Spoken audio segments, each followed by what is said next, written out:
जय हिंद, नमस्कार, वंदे मातरम। छठ और दिवाली तो हर साल आ जाता है। छठ दिवाली हर साल आ जाता है, लेकिन लोकतंत्र का महापर्व 5 साल में एक बार आता है। तो साथियों, आज जो ये खास मैं 2 शब्द बोलने जा रहा हूं कि इस लोकतंत्र के महापर्व में, चूंकि मैं बेगूसराय से हूं, मैं बिहारी हूं, तो मैं सिर्फ बेगूसराय की ही बात करूंगा कि बेगूसराय के लिए किए गए सर्वे के हिसाब से उपयुक्त कैंडिडेट आदरणीय प्रोफेसर राकेश सिन्हा सर हैं। बेगूसराय के आम आवाम, मैंने कहा हर जगह मैं जहां जाता हूं वहां सिर्फ राकेश सिन्हा, अन्य दलों के लोग भी राकेश सिन्हा सर का ही नाम लेते हैं। तो अपने लोकतंत्र को मजबूत बनाने के लिए जितनी जिम्मेदार जीते हुए राजनेता है जो लोकतंत्र में जाकर के जनता का प्रतिनिधित्व करते हैं, शायद उससे कम भूमिका या उससे ज्यादा महत्वपूर्ण भूमिका हमारे मतदाता मालिकों का होता है, जो अपने कीमती वोट देकर के सदन में अपने नेता को भेजते हैं। और बता दूं, वोट का मत जो अपना वोट देते हैं उसकी कीमत उतनी है जितने राष्ट्रपति के वोट की कीमत है, उतनी ही एक फुटपाथ पे लोग जो बैठे हैं उनके वोट की कीमत है। जीत एक मत से हो जाता है, हार एक मत से हो जाती है।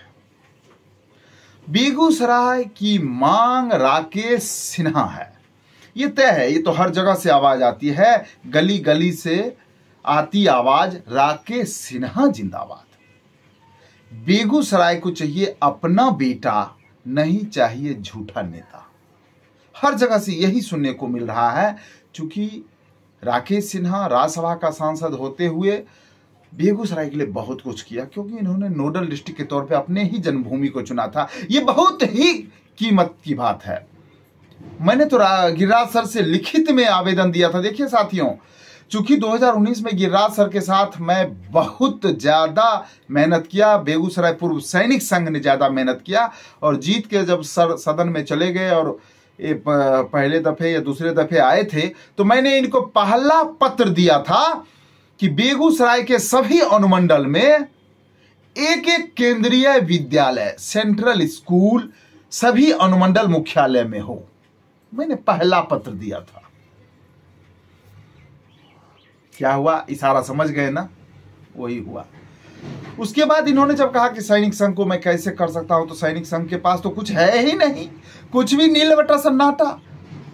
बेगूसराय के पूर्व सैनिकों के पास इतने गला फाड़ने वाले कि हम सैनिकों के लिए बहुत कुछ कर रहे हैं, लेकिन बेगूसराय में नीलबट्टा सन्नाटा।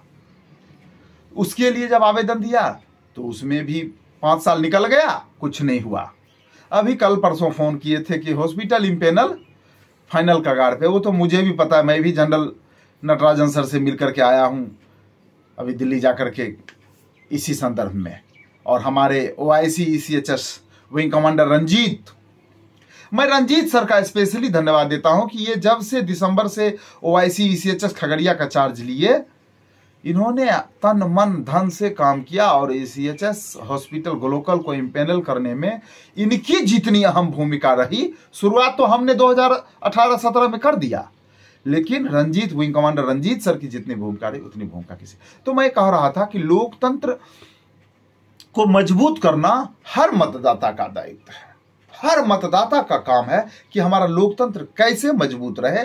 और लोकतंत्र मजबूत तभी हो सकता है जब हम अपने मत का सही प्रयोग करें, मताधिकार का प्रयोग करें।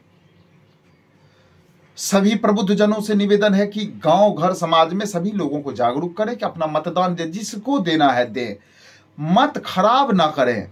आपको लग रहा है कि निर्दलीय अगर मैं खड़ा हूं और भवेश एक अच्छा लड़का है, भवेश की सोच अच्छी है, ये समाज के प्रति सजग रहता है, तो आप, मैं निर्दलीय हूं, मुझे दे दीजिए। बाद में पता चलेगा कि 1200 वोट आया, तो कम से कम ये सोच के तो मैं संतुष्ट होऊंगा ना कि बेगूसराय लोकसभा में 1200 लोग मुझे पसंद करते हैं। लेकिन नोटा में देने से, देखिए, ये लोकतंत्र में जनता को बुद्धू बनाया जाता है, फुदू पटाखा समझा जाता है। फुदू पटाखा बिल्कुल नोटा का विकल्प, नोटा के विकल्प से कुछ होता नहीं है। जीत हार उनके अपने वोट से हो जाता है, नोटा फोटा नहीं। तो आपको लगता है कि निर्दलीय उम्मीदवार अगर कोई बढ़िया है तो उनको दे दीजिए वोट। लेकिन सांप्रदायिक उन्मादी लोग जो बेगूसराय में हिंदू मुसलमान करते हैं, जो बेगूसराय के विकास की जगह पे कुछ और प्लान बनाते रहते हैं, जो सिपाही, असली सिपाही। अब मैं 1 मिनट आ जाता हूं। गिरिराज सिंह ने लास्ट महीने मुझसे कहा था, जब हम लोग प्रतिनिधिमंडल गए थे मिलने, कि सर पूर्व सैनिक का तो आप 5 साल समय निकल गया, आपके कार्यकाल का पूरा समय तो कुछ तो हुआ नहीं, इसलिए तो उन्होंने कह दिया, ये भाई हम कॉल जोड़ते, हमसे नहीं कुछ हुआ ना तो हमको वोट मत दीजिएगा। ऐसा कॉल जोड़ के कहा, ऐसे करके। तो मैं भी ऐसे ही करके कह रहा हूँ, गिरिराज सर कहा है आप झूठों को मैदान में खड़े हैं बेगूसराय में। बेगूसराय की जनता इस बार आपको पसंद नहीं कर रही है। आपको कहीं राज्यसभा मिल जाएगा, कहीं गवर्नर बना देंगे, ये तो तय है, क्योंकि आप फायर ब्रांड नेता अपने आप को कहलाते हैं। फायर हो या नहीं हो, लेकिन फायर ब्रांड नेता जरूर हैं। तो उन्होंने कह दिया, और जब हम लोग वहां से निकल गए बाहर, तो इनके साथ जो बैठे लोग, उन्होंने कहा, ये कहे कि 2-4 को सिपाही तिपाही आ जाता है। मैं कहता हूं, मैं देश का रक्षक हूं, देश का सैनिक हूं। मैं गर्व से कहता हूं, फक्र है मुझे अपने भारत माता पे कि मैंने भारत माँ का सेवा 22 साल किया। मैं सैनिक हूं और जवान, सेना में सिपाही से लेके जनरल तक जवान ही होते हैं, जवान कहा जाता है। और फक्र से लोग कहते हैं कि मैं जवान हूं इस देश का। तो मैं तो जवान हूं, मैं सिपाही हूं इस देश का, वफादार सिपाही हूं मित्रों, वफादार। मैं कोई चौकीदार, मैं नहीं कहता अपने आप को कि मैं चौकीदार हूं। जो झूठ लोग कह रहे हैं, जो हैं कुछ और कहते हैं चौकीदार, उनकी प्रशस्ति बटोरी जा रही है। और एक जो सच्चा सिपाही है इस देश का, उसको फिर रशियन गेस्ट हाउस से निकलने के बाद माननीय गिरिराज सिंह कह देते सिपाही तिपाही आ जाता है।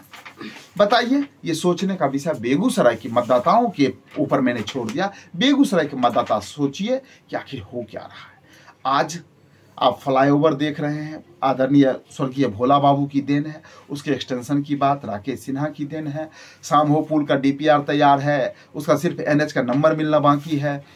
स्टेशनों का उद्धार, बेगूसराय में मुख्य ट्रेनों का ठहराव, लखमीनिया में ट्रेनों का ठहराव, मतलब जितना काम आपको दिख रहा है ना, वो सारे काम माननीय राकेश सिन्हा सर किए हैं। इसमें कहीं कोई शक नहीं है। ये तो सिर्फ शोहरत, और इनको पता है गिरिराज सर के इर्द गिर्द जो 7-8 आदमी घूम रहे हैं, गोल चक्कर सप्तऋषि जो है उनके, वही सप्तऋषि जो माल पानी बनाए हैं ना, वही सप्तऋषि एकदम लगे हुए हैं।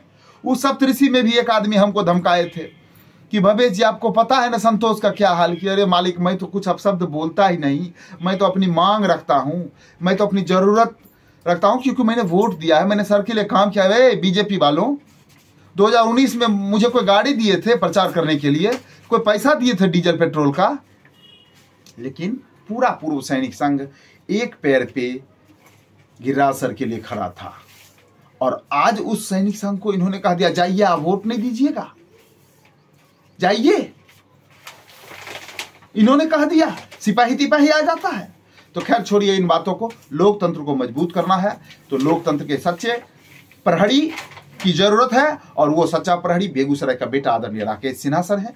मेरी ये वीडियो ऑडियो जो भी कह दें, जहां तक पहुंचे, आदरणीय राकेश सिन्हा के पक्ष में आप सभी आगे आए और शीर्ष नेतृत्व को बताएं, बीजेपी को बताएं कि भाई अगर राकेश सिन्हा बीजेपी टिकट इनको नहीं देती है तो मैं तो निवेदन करूंगा बेगूसराय की जनता होने के नाते, और बेगूसराय की लाखों जनता निवेदन कर रही है, रोज निवेदन कर रही है, रोज सूरज को दिए दिखाए जा रहे हैं कि हे भगवान, हे मालिक, हे दिनकर, हे भास्कर, बीजेपी को सुमति दीजिए कि वो राकेश सिन्हा को उम्मीदवार बनाए। अभी नॉमिनेशन हुआ नहीं है, और नहीं तो राकेश सिन्हा से फिर निवेदन किया जा रहा है, वही जो दिए हम लोग सूर्य को दिखा रहे हैं, वही दिया मैं आदरणीय राकेश सिन्हा सर को दिखा रहा हूं कि हे प्रोफेसर राकेश सिन्हा सर, आप बेगूसराय के बेटा हैं, आप में वो क्षमता है कि आप इस लोकतंत्र की रक्षा कर सकते हैं, आप इस देश की सजग प्रहरी बन सकते हैं। इसलिए आप निर्दलीय, निर्विरोध आप आए मैदान में, स्वतंत्र उम्मीदवार के रूप में आए और बेगूसराय के जनसम्मान की रक्षा करें। जय हिंद, जय भारत, वंदे मातरम।